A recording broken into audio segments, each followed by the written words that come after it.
Liz Miller and I were in the same high school. I remembered her, but she didn't remember me. She grew up fast, with broad shoulders, a tiny waist, narrow hips, and she was tall. She was naturally good at sports. I grew up late, finishing high school at 5 feet 8 inches, with a small chest, thin legs, and weighing 140 lb. She loved how she looked and really cared about appearing attractive. Every day to school, I just wore jeans and a too large t-shirt, which made my chest look even smaller. At the beginning of each school year, all the girls looked forward to seeing Elizabeth's outfit because it set the fashion trend for that year. No one even noticed me at school. Elizabeth was amazing at tennis, having started lessons when she was 10. Her height and build gave her extra strength and endurance compared to smaller girls. In gym class, I was always the last one picked for teams, but I made up for what I lacked with a lot of hard work and determination. Long-distance running was an individual sport since it didn't involve physical contact. I chose it as my activity and turned out to be pretty good at it. Elizabeth had a busy social life filled with dates with popular guys, wealthy individuals, star athletes, and college fraternity members. Meanwhile, my schedule remained pretty empty throughout all 4 years of high school. I preferred spending my time tinkering with electronic gadgets and computers in the garage. While Elizabeth got a new car every fall to drive to school, I relied on my bike for transportation during all 4 years. During classes, Elizabeth was often engaged in conversations with boys. Despite us being in the same class and sitting near each other due to our last names, she only spoke to me once in 4 years. It was during a test when she handed me the paper and simply said, "Here." Her father owned Miller Manufacturing, a local company with a long-standing history of profitability. The business, started by her grandfather and now run by her father, employed 160 townspeople, including my father, who worked as a machinist at the plant since returning from the Army. After high school, I pursued a college education to become an industrial engineer, while Elizabeth received a full scholarship to a prestigious school for her talent in tennis, which often made headlines in our local newspaper. During my freshman and sophomore years of college, I experienced a growth spurt, adding 6 inches to my height and 50 lbs of muscle from my running routine. With a surge in testosterone, my physical attributes, including my tool size, also increased. As a straight-A student, physically fit and endowed, I entered my junior year with confidence. During my junior year's Christmas break, I went home to visit my parents. One evening, I attended a party hosted by one of my classmates where Elizabeth, looking stunning but heavily intoxicated, was present. Her boyfriend, also drunk, was making disrespectful comments about her. Fed up, she slapped him hard and declared she was leaving, instructing me to take her home since I was the only sober person there. As the sunlight filtered through the bedroom window, I slowly woke up from a daze. Elizabeth was still asleep beside me, but I sensed some movement. She groaned and grabbed my arm. Suddenly she tensed, realizing something was wrong. Turning to face me, she bombarded me with questions, her volume rising with each one.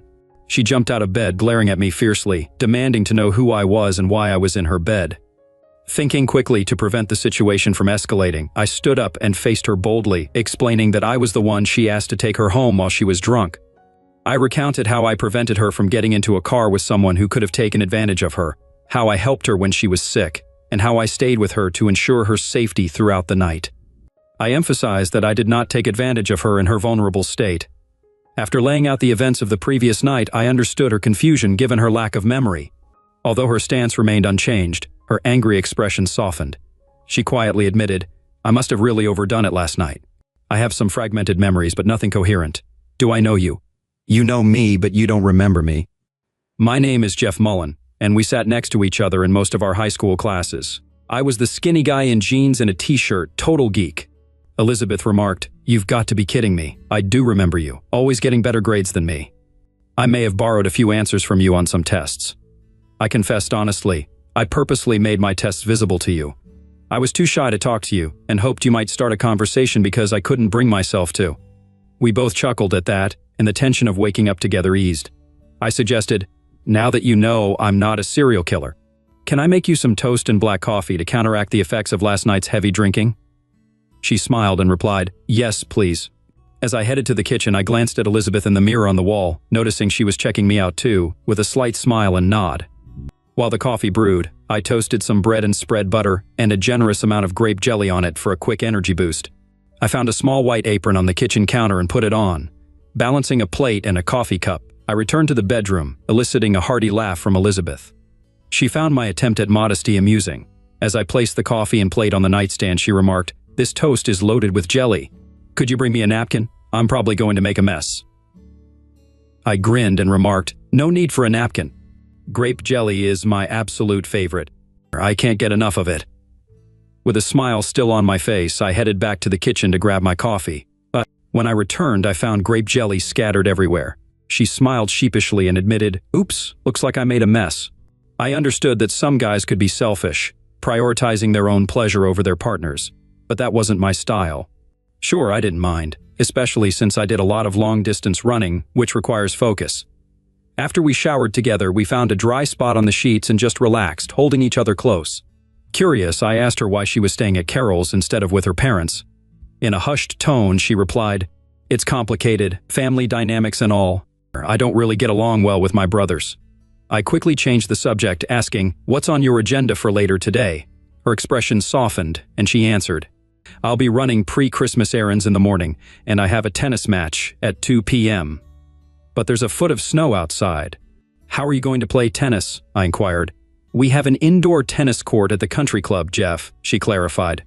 Life seemed to be going smoothly for me. I had a job interview scheduled for 1 p.m., and interestingly enough, it was with Robert Miller, president and chairman of the board of Miller Manufacturing, Inc.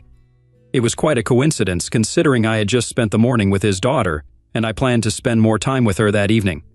The last time I wore a suit was at my high school graduation, so I had bought a new one last week specifically for this meeting.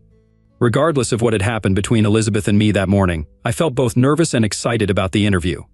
With a deep breath, I pushed open the door to the Miller Manufacturing corporate office and greeted my cousin Sally. My mother and Sally's mother were sisters, with Sally being 5 years older than me. Sally greeted me with a smile and directed me to take a seat while she informed Mr. Miller of my arrival.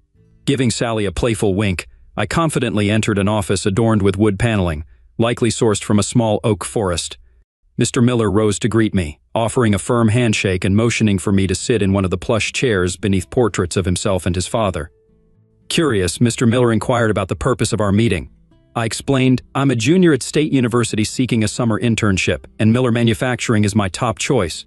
He questioned my preference for Miller Manufacturing, suggesting there were other prestigious companies available to someone like me. I responded, "Sir, this town is my roots.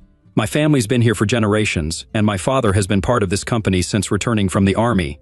I've always admired the work done here. Ever since I was a kid coming in with my dad, I've inherited a solid industrial knowledge from him. While many grads aim for big cities like Chicago or Dallas, I want to stay here and contribute to your company. I understand I need to prove myself, but I'm willing to put in the effort. My goal is to intern with you this summer and hopefully secure a full-time position next year." Then Mr. Miller brought up his daughter Elizabeth. I knew I needed to tread carefully. With a gulp, I replied, "I knew of your daughter in high school, but we didn't run in the same circles." Mr. Miller seemed to recall the string of boys who had visited his home over the years. He then asked, "What can you offer me this summer, Jeff?" I assured him, "Sir, I'm willing to start from the bottom, doing tasks like sweeping floors and taking out the trash. In fact, I studied a case on your company during my industrial efficiency class this summer." My statement piqued his interest, prompting him to lean forward and encourage me to continue. At Miller Manufacturing, production halts daily at p.m. for machine cleaning, floor sweeping, and restocking materials. Currently, our highest-paid employees handle janitorial duties, costing $112 per hour compared to their usual $150 per hour. My proposal is to have machinists work until 5 p.m. and then leave the premises. Lower-paid staff, including janitors and summer interns, would complete the remaining tasks. It's crucial to adjust the hours of lower-paid workers to avoid exceeding 40 hours per week, even if they stay after 5:00 p.m. "Jeff, could you provide me with a copy of your analysis?" "Absolutely, sir, although I haven't copyrighted it yet," I replied, eliciting a chuckle. "What will it cost to have your expertise this summer, Jeff?" "My suggestion, Mr. Miller, is for you to determine the initial price, starting at the state minimum wage, and allow me to earn any increases. You've convinced me that we need fresh perspectives. Let's plan for you to be our first summer intern next June. Should I send you a contract?" "No, sir," I replied. "A handshake is all I need." With that, I exited his office, sharing a wink with Sally on my way out. Feeling euphoric, I headed to the country club to watch Elizabeth's tennis lesson, buoyed by my newfound success. Inside, I could hear an intense match underway. I found a quiet spot and admired Elizabeth's skill and determination as she played. She exhibited power, speed, grace, and fierce competitiveness, leaving nothing to chance on the court. I felt proud to have started a connection with her. When she finished her set and came for a break, she spotted me. Surprised to see her recognize me in a suit, she called me over, gave me a kiss, and thanked me for showing interest in her tennis. "Elizabeth, you've been expending a lot of energy. Can I treat you to dinner and help replenish your carbs?" "Sure thing, Jeff. Pick me up at the apartment at—" "Okay, I'll be there," I said, flashing a grin. We went to Loney for pizza and beer, spending the time getting to know each other. Elizabeth is easy to talk to. Just ask her about herself, and you're set for the evening. She's quite talkative and has some fascinating stories. Tennis is her passion, and she dreams of turning it into a career, first as a pro player and later as a coach. She was genuinely impressed that I came to watch her practice. Most of her previous boyfriends only cared about one thing: bedroom activities. She appreciated my interest in her life beyond that. When I asked about her family, she seemed hesitant to dwell on the topic. She has 2 older brothers who work at Miller Manufacturing, but she's not fond of either of them. According to her, one's a sleazy salesman, and the other's a timid bookkeeper. Her dad's a decent guy, but he's always been busy working. Her mom, however, is a real piece of work, making life miserable for everyone, hence her dad's long hours at the plant. After spending over an hour discussing her, she asked me why I showed up to her tennis match in a suit, questioning if I knew anything about tennis. I explained that while I do play, it's not at her level. I was simply interested in seeing what she liked. As for the suit, I had an interview earlier that day for a summer internship, hopefully leading to a full-time job after graduation. I had scheduled it last month, knowing I'd be home for Christmas. "How'd the interview go?" she inquired. "Fantastic. I landed the summer internship, starting in June, with hopes of securing a full-time position upon graduation. Then came the moment I feared. "Which company?" she asked with caution. I revealed that I had met with the president of Miller Manufacturing. "What?" she exploded. "You did what? You met with my father?" Before I could explain, she unleashed a barrage of accusations. I had to intervene, firmly telling her to sit down and explaining the timing of the appointment. I emphasized that I wasn't using her to get to her dad. I asked her to take a moment to process it all and pleaded with her not to let this coincidence ruin our evening. The intensity in her eyes could have sliced me in two, like one of the plant's plasma cutters. She sat there taking deep breaths as if she'd just lost a tennis set. Finally, she spoke up. "I get it, but still, what are the odds of you showing up out of nowhere the day before your appointment with my dad, and on the same day we start seeing each other? Pretty slim chances, right? Did my name come up in your conversation with him?" I confirmed. Yes, it did. She rolled her eyes and shot me that intense glare again. "And? Your dad asked if we were in the same class and if I knew you. I mentioned we were in the same class but didn't hang out together. That's about it. He mentioned I didn't seem like the typical guys who came over to see you. I wanted to give you a heads up before your dad brings up his new summer intern. Didn't want you to be caught off guard." "I appreciate that, Jeff. It was considerate of you to let me know beforehand. But what does this mean for us dating?" I held her hand and explained, "I genuinely enjoy spending time with you. You're the most fascinating person I've been with. I really want us to keep moving forward. Working temporarily for your dad this summer isn't a big deal. Heck, he might even fire me on the first day. Let's just see where things take us. Are you okay with that?" She smiled and agreed. "You're focused on your industrial engineering goal, and I'm focused on tennis. We might go our separate ways eventually, but for now, let's just enjoy being together. Speaking of which, let's head back to the apartment." But alas, all good things come to an end. Elizabeth had a tear in her eyes. We both had to head back to school. We kept in touch daily, initially through phone calls and then emails. We even exchanged Valentine's Day cards with expressions of love.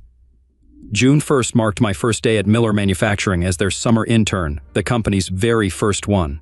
Work was enjoyable. Learning how the parts were made and the engineering behind each product was fascinating. The guys at the plant treated me well, appreciating my interest in their work. Having my dad as a department head surely didn't hurt either. Mr. Miller agreed to my suggestion of having lower-level workers clean the shop at the end of the day instead of the mainline workers. One day in mid-June, as I was sweeping the floor near closing time, I heard a female voice say, "A janitor?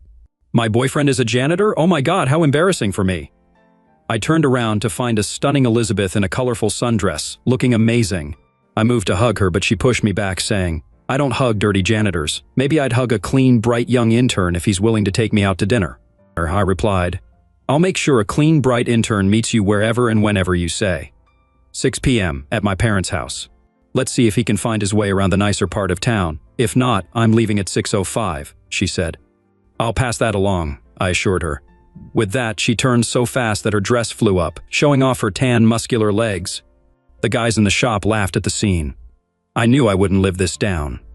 My car pulled into the Miller home driveway at 5:45 p.m. I wasn't going to be late to meet Elizabeth. She saw me arrive but didn't open the door. Fine, I thought. At 5:55 p.m., I walked to the front door and rang the bell. Thankfully, I was dressed in nice khaki slacks and my best dress shirt. A well-dressed woman answered the door and asked, "May I help you?" "Yes, ma'am." "I'm Jeffrey Mullen, here to see Miss Elizabeth Miller," I replied. With a slight grin, she said, "Mr. Mullen, Miss Elizabeth is expecting you. Please have a seat." Exactly at 6, Elizabeth came downstairs, smiled at me, and remarked, "I thought you wouldn't show up. The janitor usually doesn't come to the chairman of the board's front door." "You're right, janitors don't, but the first ever summer intern does," I said. "Shall I introduce you to my parents?" Elizabeth asked. "I'd be delighted," I replied. Elizabeth led me to the family room where her father was reading, and her mother was watching TV. "Father, Mother, I'd like you to meet my date for the evening, Mr. Jeffrey Mullen," Elizabeth announced. I greeted Mr. Miller with a nod and said, "Good evening, sir." He smiled back and greeted me warmly. Then I turned to her mother and said, "It's a pleasure to meet you, Mrs. Miller." To which she sneered, "This is your janitor friend? Surely you could find someone with higher expectations?" Elizabeth quickly replied, "Oh, Mother, I believe Jeffrey has high expectations, so much so that you needn't wait up for me tonight." I felt like I was about to sink through the floor. Why was she putting me on the spot like this? It was totally unexpected. Elizabeth took my arm gently and whispered, "Come on, Jeffrey. It's been a while since I've seen you." I turned to the surprised couple and said, "Nice to meet you, Mrs. Miller. Good night, sir." Mrs. Miller just harped while Mr. Miller smirked and said, 7:30 tomorrow morning, right, Jeff? I replied, "Yes, sir." Elizabeth was laughing so hard she could barely catch her breath as we got into the car. I was shocked, unsure whether to be angry, embarrassed, or just laugh along. I asked her, "What was that all about? Why did you do that to me? Why did you do that to them? I just don't get what the point of all that was." Between laughs, Elizabeth explained, "It was a demonstration to my mother of why we're together. Your quick wit and ability to handle yourself in any situation. Like tonight when you were thrown to the wolves with Mrs. Miller, you remained cool, calm, and collected." I couldn't have scripted your response any better. From Marjorie at the door to Mother's reaction, you handled it perfectly.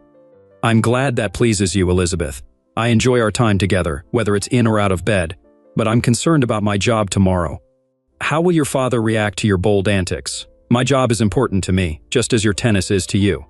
Could you please consider my feelings and aspirations? What's important to you matters to me. Can I get the same consideration from you? Elizabeth replied, "I'm used to getting my way, Jeff. But I'll try to think about your feelings before I cause you any trouble."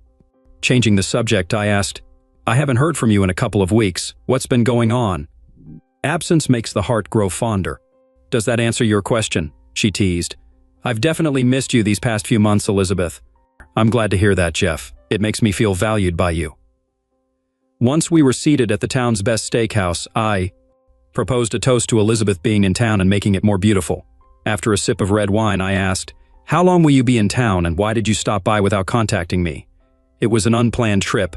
Father needed me to sign some corporate papers because I'm on the board of Miller Manufacturing, remember? As you try to impress me tonight, I'm also your boss at Miller Manufacturing. It would be a shame for me to give you a poor performance on any references." Trying to feign surprise, I said, "Oh, really? I didn't know that." Elizabeth responded with a knowing smile, saying, "Like hell you didn't." I raised my glass, tapped hers, and smiled back. She knew that I had done my research and learned that Elizabeth, John, and Sam each had 30% of the stock, while several older workers had a combined 10%. Mr. Miller retained the voting rights to all their stock. Because I had to be at work by 7:30 a.m., and Elizabeth didn't get much sleep last night, we didn't have a chance to talk or be intimate that morning. She flew out just before noon that day to work at tennis camps in Wisconsin for the summer. She did a mix of teaching, babysitting, housekeeping, and of course, playing lots of tennis. We kept in touch through letters, phone calls, and emails, but we didn't see each other until Christmas. She had her life, and I had mine. The rest of my summer was all about learning the precision parts manufacturing business. Miller Manufacturing had been in the industry for a long time and had a solid client list, especially in the aircraft business. They had significant contracts with Boeing, Spirit Aerosystems, and Cessna. John Miller, the head of marketing at Miller Manufacturing, was the eldest son of Robert Miller and Elizabeth's older brother. He saw me as a major annoyance, especially after learning I was Elizabeth's boyfriend. He made a point to disrespect his sister, referring to her as the bossy sister with high heels, or simply bossy. Despite being 8 years older than Elizabeth, she took pleasure in getting under his skin whenever she could. According to Robert, John didn't know much about marketing precision manufactured parts. He stuck to the outdated salesman tactics of the 60 seconds and 70 seconds. Get them drunk, get them laid, then get them signed. Despite knowledgeable order buyers going directly to the shop foreman for parts and specifications, John spent company funds on drinking and partying in the company's name. Robert tolerated it because John was family, and he believed John, his wife, and kids would struggle if he had to work elsewhere. The middle brother, Sam, was a sad case. He was quiet, difficult to communicate with, and completely incompetent in his role as material procurement manager. Sometimes the entire plant had to shut down because Sam failed to order the right materials for manufacturing. Outside of work, he spent his time drinking and fishing, and his attendance at work was inconsistent. According to John, Sam claimed he was offended by Bossy and lacked the strength to stand up to her. Bossy allegedly broke him after catching him doing things in the bathroom with a muscle magazine that concealed a Playboy magazine. She spread rumors that it was a not straight magazine, and Sam couldn't refute it. He was unmarried and kept to himself. Using my curious nature, I stumbled upon new techniques and products for Miller Manufacturing. Just tinkering around, I came up with a faster way to release farm equipment from tractors. Excited, I shared my idea with Dad and mentioned bringing it to Robert's attention. Dad warned me, saying, "Don't bother. Robert will pass it on to John, who'll likely laugh it off and toss it aside. Even if Robert asks John about it, John will just pass it on to Sam to figure out the costs, and it'll end up going nowhere. Many workers here have good ideas that never see the light of day." I considered patenting it myself for the company, but I knew it would meet the same fate. Since one of my college classes focused on patents, I decided to go solo. I formed Mullen Marketing LLC, using my spare time to build and test the prototype. I sought out a patent attorney through Craig, a local lawyer I knew. By the end of summer, I had filed 4 patent applications. During this time, Elizabeth and I stayed in touch through emails and calls. Her world was all about tennis, while mine was centered on engineering.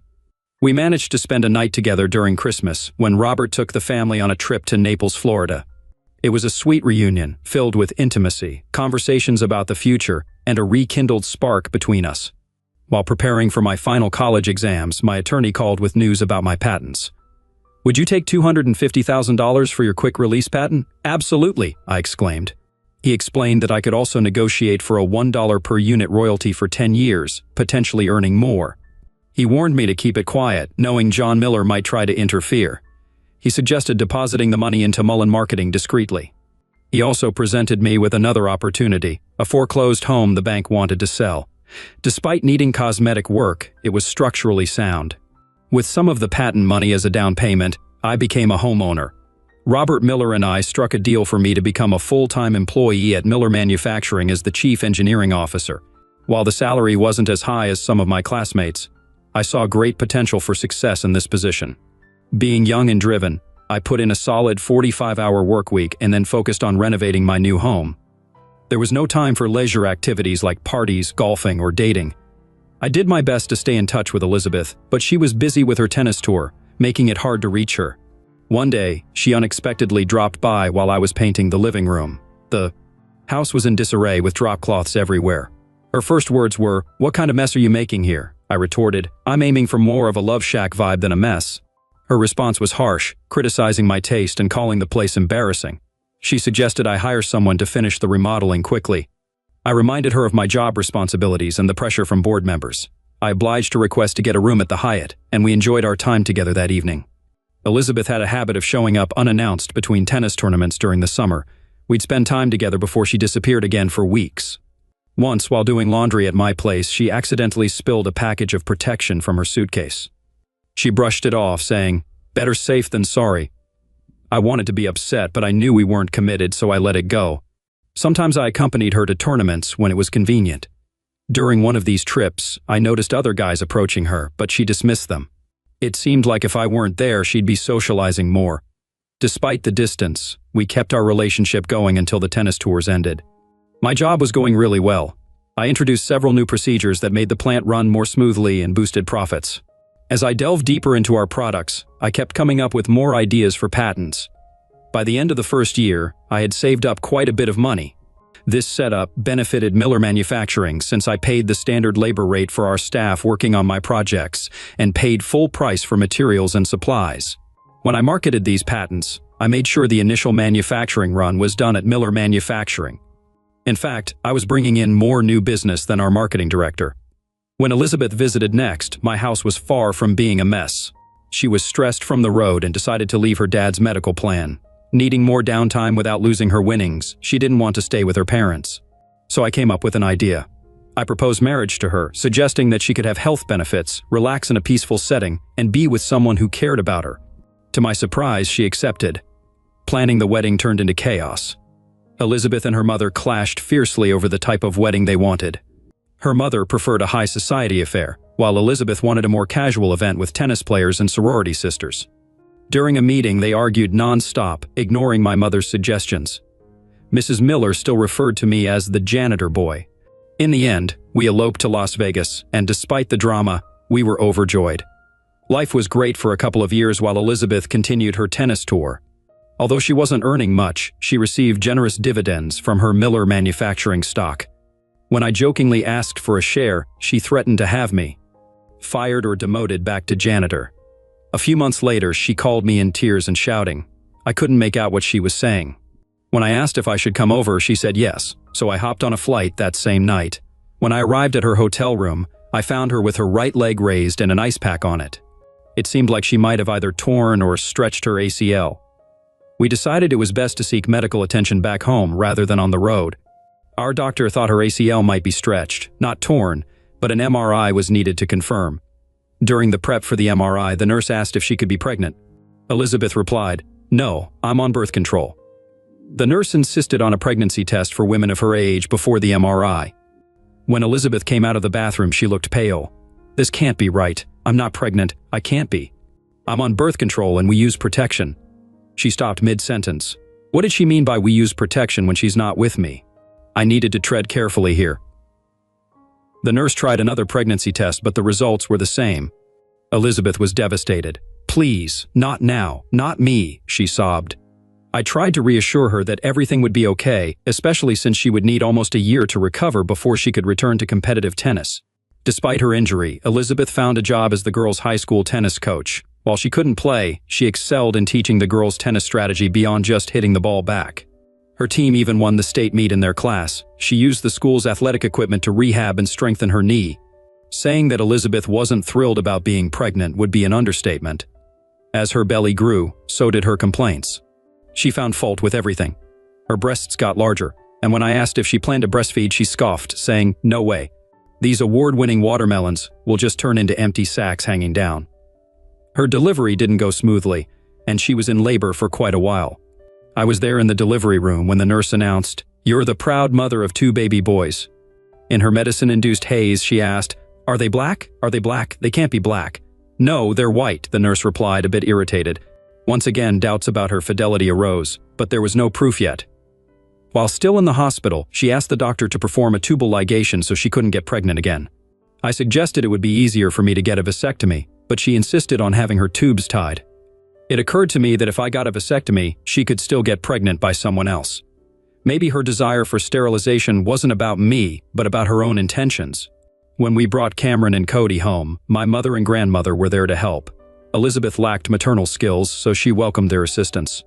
My grandmother, a lively 70-year-old, adored babies and spent most days at our house from 8 to 5 for the first 2 months. Elizabeth was thrilled to have her own personal nanny. She continued with physical therapy to rehab her knee and prepare for competitive tennis. After a year, my mother retired from teaching to become a full-time babysitter for us. Elizabeth was back on her feet and playing tennis again.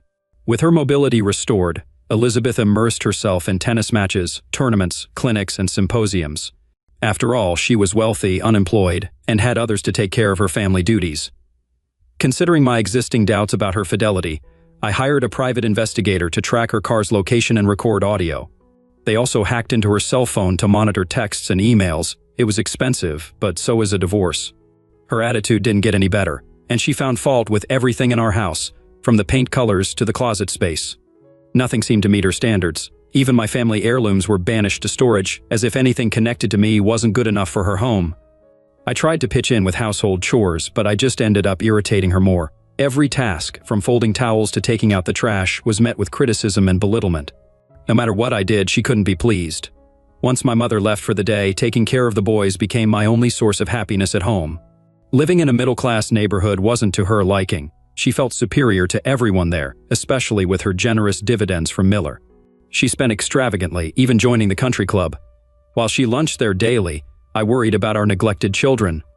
Our once passionate bed life dwindled to almost nothing. The evidence for divorce was mounting, but escaping seemed impossible. She had me trapped, knowing I couldn't bear to leave the boys or risk losing my job at Miller Manufacturing, where she held ownership. Meanwhile, my private investigator uncovered her infidelity. I dreaded the thought of her coming home drunk and expecting intimacy, especially knowing she might still be carrying another man's DNA.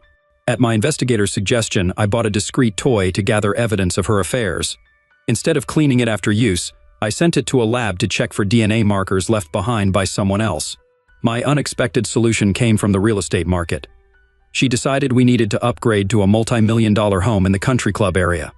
Despite the hefty payments devouring her dividends, she was fixated on this house, perhaps because it surpassed her mother's in size and cost.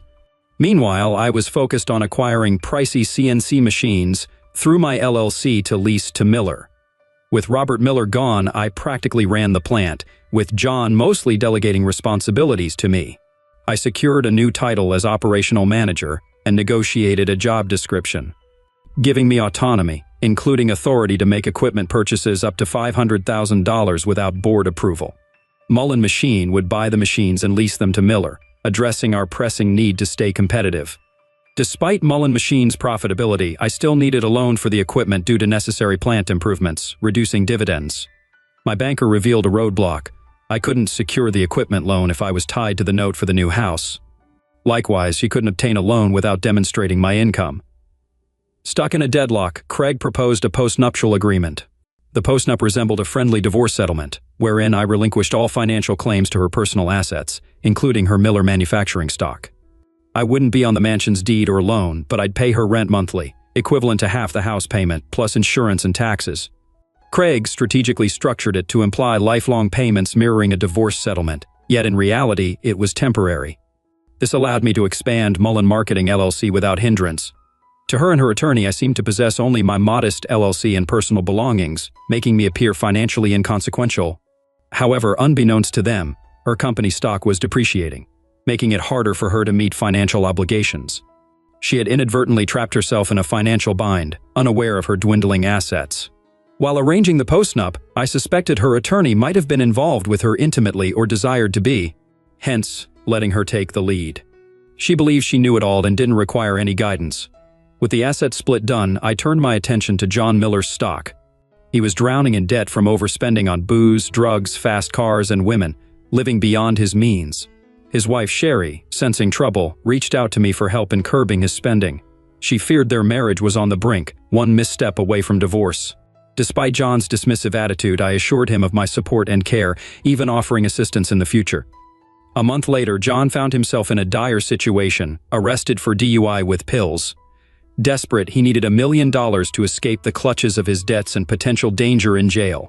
I offered him a loan against his stock, providing him a lifeline. In return, he signed over all his stock and voting rights to me, with the option to repurchase it within a year at the same price, no interest.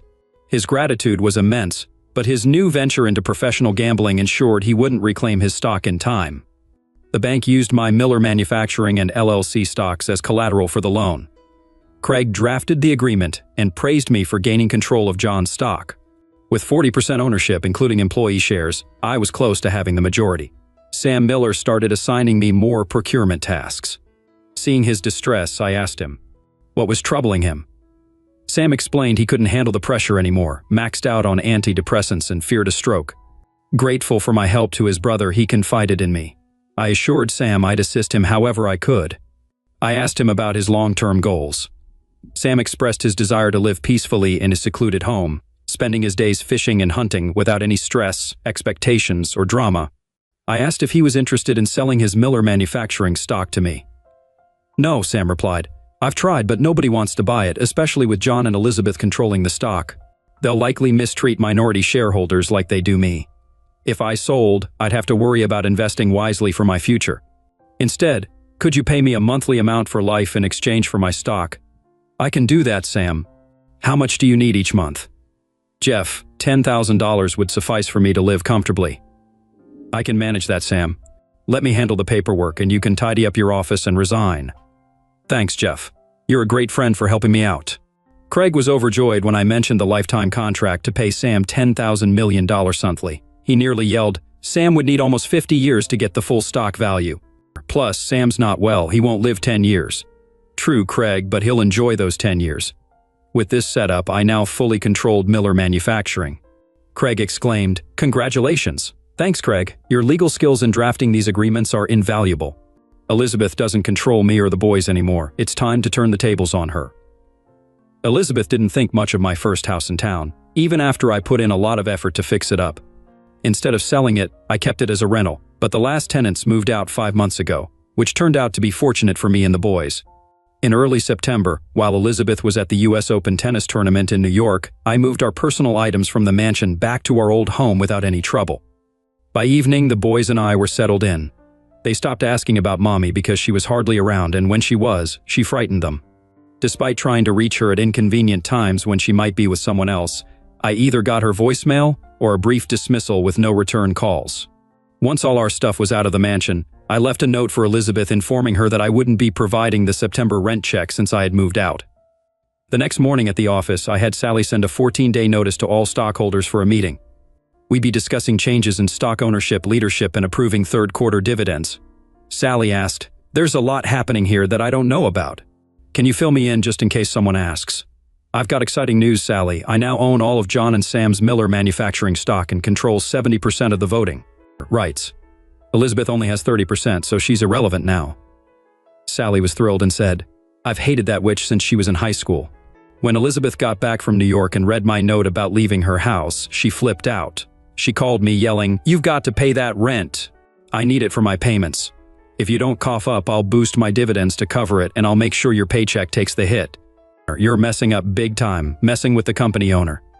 It was clear she hadn't talked to her brothers about their stock transfer. And I knew she hadn't bothered to read the notice for the upcoming stockholders meeting. At the meeting, it was just me holding 60% of the stock, my dad representing the employees' 10% share, Craig, the new corporate attorney, and Sally, the longtime board secretary. Elizabeth's 30% ownership wasn't represented. First, we approved the transfer of stock from John and Sam Miller to me. Second, I got promoted to president and chairman of the board. Third, we decided not to dish out any dividends due to lower earnings and increased equipment purchases. All motions passed with flying colors. Meeting over. As soon as my dad left, Elizabeth barged in with her lawyer shouting, Get out of my father's chair, you jerk! You're fired. Scram. Turns out her nosy lawyer heard rumors about ownership changes and called Elizabeth to check. That's when she finally read the notice about the stockholders meeting. Too bad for her, it was already done and dusted. She growled, Where are my brothers? You don't have their proxy. I responded, I don't need their proxies. I bought their shares, and the voting rights are mine now. This confrontation was expected, so I gave her copies of the stock transfers, all notarized and approved unanimously by most of the stockholders at the meeting. Her lawyer snatched the papers, huffed, and said, This is crazy, I'll tear you apart in court. It was all just a show for his client, and we both knew it. My sharp corporate secretary had the meeting minutes ready, and I enjoyed handing them to Elizabeth. I pointed out, See here, where the stock transfer got approved, now I'm president and chairman of the board. And look behind you at the wall, there's the chairman's portraits, your granddad, your dad, and now me. Reality hit her hard. She couldn't handle the mansion payment, the car bills, country club fees, or even groceries.